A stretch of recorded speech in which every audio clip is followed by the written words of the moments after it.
विद्यालय में ऐसी परंपरा नहीं थी, लेकिन जब तक भाई साहब थे तो उनके अंदर ये गुण भी मैंने देखा कि अगर कहीं पे भी कुछ भी कार्यक्रम रहा है, अगर मानो एक छोटी सी एक मिठाई का टुकड़ा भी बटा है, अगर मैं उस दिन नहीं हूं तो मैं 4 दिन बाद आया तो भाई साहब के लॉकर से 4 दिन बाद वो मिठाई का डब्बा आएगा, वो मिठाई का डब्बा एक टुकड़ा ये आपके।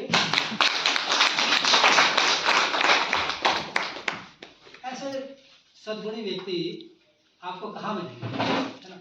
मैं तो ये कह रहा हूं कि अब जो नई पीढ़ी आ रही है उनमें और जो पुरानी पीढ़ी चली गई, काफी बड़ा अंतर है। अभी डीएसपी सर की विदाई हुई थी और मेरा सौभाग्य रहा था कि मैं वहां पर रहा, तो सर को भी बड़ा अच्छा, सभी को बड़ा अच्छा लगा।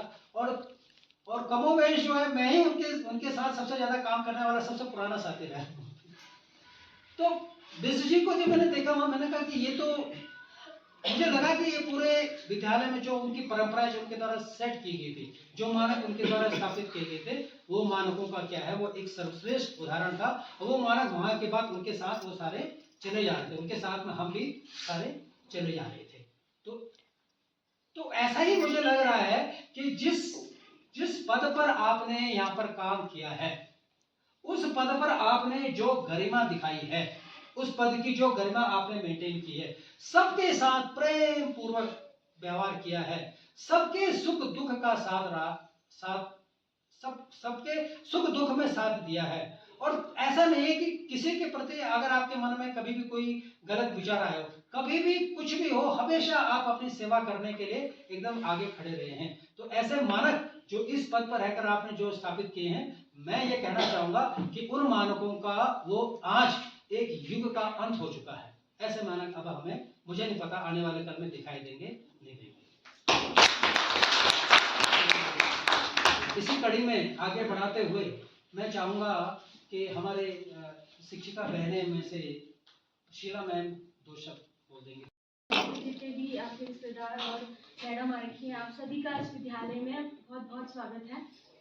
मैं इनके साथ इनका जो कार्यकाल रहा है, ये मैं 2022 में यहाँ आई थी, तो बहुत कम शॉर्ट ड्यूरेशन थी इनके साथ मेरी। पर मुझे हम सबको पता है कि किसी व्यक्ति का व्यवहार जो है वो कम समय में भी हम उसका आंकलन कर लेते हैं। सर जो थे कर्मठ हैं और अपने कार्य के प्रति पंक्चुअल है, समयबद्ध है, बहुत अच्छी तरीके से मैंने अपना कार्य अब तक करा। और मैं तो ये भी बोलना चाहती हूँ कि शायद मतलब 38 साल की इनकी जॉब है, तो 22 साल में शायद इनकी जॉब लग गई होगी। तो तब से अब तक अपने कार्य के प्रति इतना जागरूक होना, और हम क्योंकि एक काम को हम करते हैं तो हम बोर हो जाते हैं, पर सर को देख के ऐसे नहीं लगता, ये लगातार अपने काम को ऐसे ही करें जैसे कि जब उनकी नई ज्वाइनिंग हुई होगी तब उन्होंने करा होगा। तो मैं इनके उज्जवल भविष्य के लिए और मैं बहुत आपके स्वास्थ्य के लिए भगवान से कामना करती हूँ कि आप स्वस्थ रहें, मानसिक रूप से, शारीरिक रूप से, और आगे अपने परिवार के साथ बहुत अच्छी तरह से अपना जीवन व्यतीत करें। और आपको इस विदाई समारोह की बहुत बहुत शुभकामनाएं। किसी प्रकार का कोई हमारा प्रकरण रहता है तो सरकारी काम जो चलता है, प्राय क्या होता है कि प्रधानाचार्य महोदय भी रहते हैं, उन कामों को अपने उस तरीके से ले लेते हैं, उन्हें पता है कि भाई मेरी जिम्मेदारी। लेकिन जो टीचर्स के काम रहते हैं, प्राय वो टीचर्स को खुद ही उसमें करना पड़ता है। लेकिन एक बात मैंने भाई साहब के अंदर देखी कि कोई भी हमारा अगर व्यक्तिगत काम होगा तो वो उस पर स्वतः ही स्वयं इंटरेस्ट लेकर उस काम को पूरा करते हैं। मेरा जो मेडिकल यहाँ पे रहता था और मैं यहाँ पे नहीं हूँ, तो मेरा मेडिकल को अपना भी वहाँ से स्वीकृत कराकर वो यहाँ पर लेकर आए थे। तो ऐसा व्यक्तिगत रूप से भी सहयोग जो है करने वाला आदमी हमारे बीच में है। और आज मुसीबत दिवस समोसे, जलेबी, पकौड़े। परिवार की ओर से आप पुनः एक बार आप सभी लोगों का सादर आमंत्रण करता हूं और धन्यवाद ज्ञापित करता हूं। जैसे कि अभी हमारे सर जी कहे कि हमारे जो आज तक रावत जी का जो इतना वर्षों का जो कार्यकाल रहा, जो हमारे विद्यालय को सेवा दी और सब स्टाफ के साथ जो कम्युनिकेशन तालमेल रहा वो अच्छा रहा, तब जाके सर आज जो विदाई, अभी सर जी ने कहा कि आज तक कितने प्रिंसिपल, कितने सर लोगों का जो रिटायरमेंट, जो भी यहाँ ट्रांसफर हुआ, तो कभी ऐसा कार्यक्रम नहीं हुआ। मैं भी लगातार तीन बार यहाँ पे पीटीए अध्यक्ष हूँ, लेकिन मैंने ऐसा कार्यक्रम जो विदाई समारोह का कार्यक्रम है आज तक कभी देखा नहीं। ये रावत जी के समक्ष नहीं, समझ है। तो मैं रावत अभी सेवा निवृत्त हो रहे हैं, तो मैं उनका जो आगे का भविष्य है, आगे का मदद है, उसके मनोकामनाएं और संतोष पूर्ण करता हूँ। और और दादा कहते हैं कि मैं अपने शब्दों को यहीं पे विराम देता हूँ।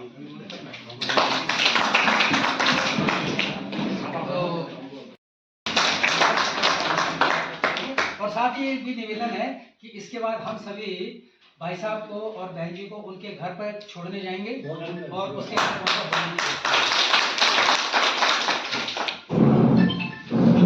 धन्यवाद डॉक्टर साहब, सम्मानित रावत जी और उनका परिवार, किसान साथियों एवं सभी, आप पहले तो आप सबका भाई स्वागत है प्रांगण में। क्योंकि सब ने आने में लेट भी, चलो कोई बात नहीं, जो मैं स्टाफ को छोटे छोटे बच्चे हैं, लेकिन क्योंकि कार्यक्रम जो विदाई का है इसको थोड़ा सा पहले अच्छा बनाया है। भाई जो है हम लोकली है सब, और लोकल होने के कारण मेरा परम दायित्व भी बनता था कि मैं ये कार्यक्रम को यहाँ पे शुरू करूँगा। यहाँ पे नहीं होता था कार्यक्रम, काम नहीं होने के पीछे कारण भी होंगे, कई कारण होंगे। अब हमने शुरू कर दिया है, ये परंपरा डाल दी है कि सबका फेयरवेल होना ही होना चाहिए। आपके साथ चूंकि मुझे नौकरी करने का सौभाग्य भी नहीं मिला, आप यहीं थे, लेकिन आप अटैच थे बड़ौदा।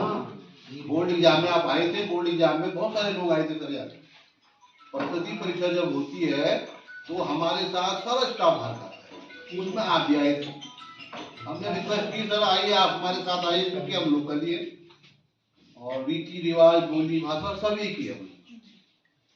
वो अलग बात है कि स्कूल हमारा थोड़ा मॉडर्न हो गया, लेकिन सर नहीं आए, सर मरोड़ा ही गया। और कल हमें यकीन करो, मैं 24 तारीख को आया था स्कूल, 24 के बाद आज आ रहा था। इस दौरान इलेक्शन का मामला था। अब ये कार्यक्रम इनका आज ही था फेयरवेल होना, फेयरवेल तो हम दूसरी डेट में देते। हमारे जो है कार्यालय वर्ग के मुख्य जो है डिग्री सर है, उन्होंने भी कहा है समाज को निपटाया देना, लंबा कहाँ खींचना, वो जबकि उनकी अनुपस्थिति में ये कार्यालय वर्ग की ओर से होना था इस कार्यक्रम में। लेकिन संयोग जैसा भी है, मैं तो बहुत भव्य करना चाह रहा था, थोड़ा सा लेट, अभी आज भी बढ़िया होता है, लेकिन आप थोड़ा लेट आपकी ओर से। मेरे तो स्टाफ वाले आगे का टाइम हो गया, घर जाने का टाइम हो गया, सच से ये बिल्कुल मैं स्वीकार करता हूँ। आपके द्वारा चूंकि मेरे को आप सुबह मिलते थे, लोकल थे सर, आप बैंड पे मिलते हैं मेरे को, वहां से काली माटी तक का ही सफर रहता था मेरा। मैं तो कोशिश करता था कि आप चलिए हमारे अपने मूल विद्यालय चलिए, लेकिन आप तो आए नहीं सर। पहले तो अपना गुस्सा जो है वो भी मैं ये नहीं बात कर रहा हूँ, मैं बनावटी बातें नहीं करता। मैं आपका इंतजार करता था बैंड में सीढ़ियों पे, और वहां से काली माटी तक हम खूब मजे लेते, आनंद के साथ आते। मैं चाहता कि आनंद हम विद्यालय में मिले ना, कर्मठ व्यक्ति सभी कुछ ही विद्यालय में। अब आप नहीं है, काम हमने कराया है, विदाई तो ये मरोड़ा वालों ने दे दी थी।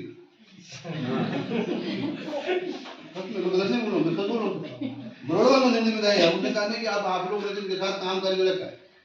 वो अलग बात है कि हमारे घर के विद्यालय है, आपका मूल विद्यालय ही है, सर जो है टॉप से मत नहीं है, आप खुदा मत करते रह गए। अभी नहीं खुदा, सच में बोल रहा हूँ, पर डे वो डिविजन मेरे घर फोन लगाया, थोड़े कुछ दिन हम मिलेंगे सारा, क्योंकि उम्र में जो आदमी बड़ा होता है वो सदैव बड़ा ही रहता है, उसको कोई छोटा ही नहीं कर सकता। बात नहीं उम्र होती है। आप ठीक है, आपकी तारीफ की, आप अगर ऐसा हुआ है तो कुछ तो आपके अंदर टैलेंट होगा, कुछ टैलेंट होगा आपके अंदर, किसी की नहीं होती अदरवाइज। आप किसी की विदाई नहीं हुई तो नहीं हुई, तो मतलब कुछ कमियां होंगी। आप इसके लिए आप बधाई के पात्र हैं, आपका यहाँ पे स्वागत हुआ। और हम सब चाहते थे कि आप हमारे साथ रहे, कुछ हमको भी सिखाए, क्योंकि होता ही अनुभव सिखाता है, लेकिन आपने नहीं सिखाया। चलो हमने बात को भी बोले, मतलब वो दिल के अरमा अपने थे आप, मैं सोच अपने थे आप, थोड़ा पीड़ा होती ना, गढ़वाली है सभी गढ़वाली में। आप सर सुनो ना, अपनों का दर्द होता है, नहीं आए भाई आपने कहा ना हमने बहुत सिखाया सर जो है बोर्ड एग्जाम में आए थे यहाँ, इनसे कब 10-15 दिन रहे, 10 दिन रहे, मेरे साथ आए और मेरे साथ रहे। मैंने कहा मेरे साथ आओ, कब तक आने किसको नहीं किया, मैं अकेले जाता हूँ सर, डॉक्टर आप भी अकेले जाते हैं, मैं चाहता हूँ कोई आए कब लगाए थोड़ा सा यहाँ पे कैसे का सब है, लेकिन नहीं आए। आप कल आए ना, कल जा रहा था कसम से हमारी जल नहीं किया, हम नहीं आना। तो हम थोड़ा मेला लगा हुआ कैसे में इतना मेला छोड़ के हम यहाँ आए हैं तो घर कुछ तो टैलेंट है।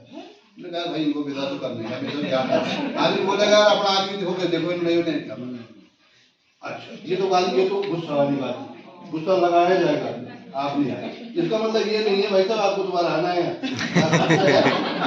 ना सत्र है 18 से, उस सत्र में आपकी सेवाएं लेनी है, मेरे साथ ही आप आएंगे। और मैं आपके सामने कर रहा हूँ, 2-4 दिन नहीं रहे।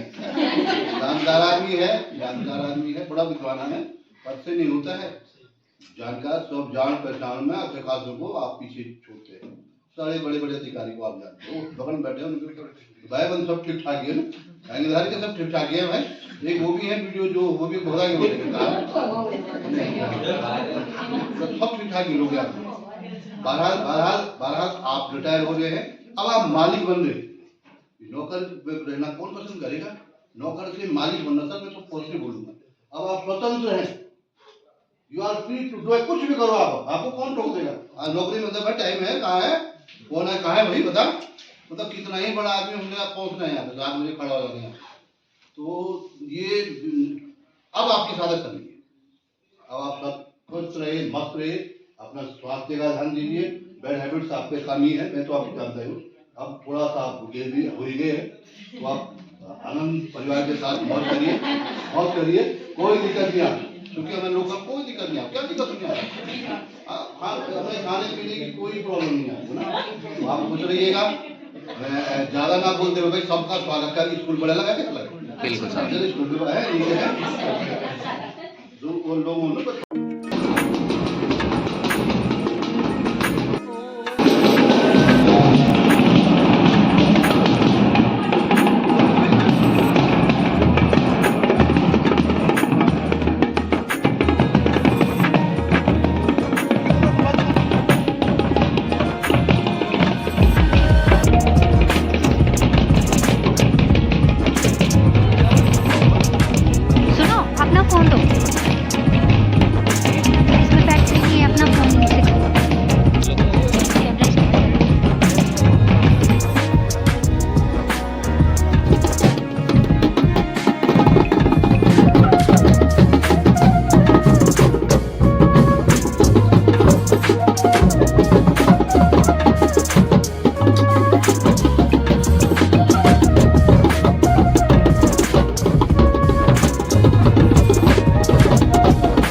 और ये रहा बरारी सैंड का व्यू, सामने कोहरा ही कोहरा दिख रहा है पूरी तरह।